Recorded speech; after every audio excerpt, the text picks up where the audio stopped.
From the last video at the end, I told you that I was going to make the white angry bird next. So now I'm going to make the white angry bird. First you'll need that piece, then you'll need 4 of these pieces.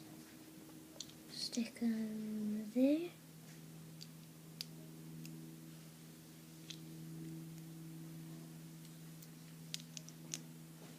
You can use any pieces you like on the sides, because I just didn't have the pieces, so you could just do whatever you like.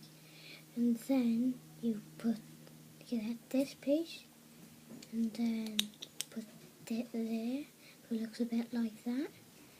And then you'll get 2 of these pieces, stick them there.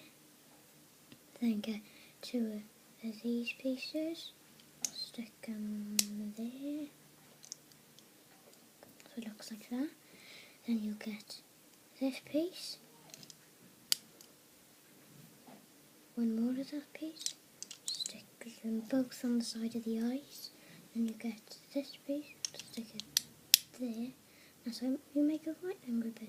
Next, on the next video, I'm going to show you how to make the yellow angry bird.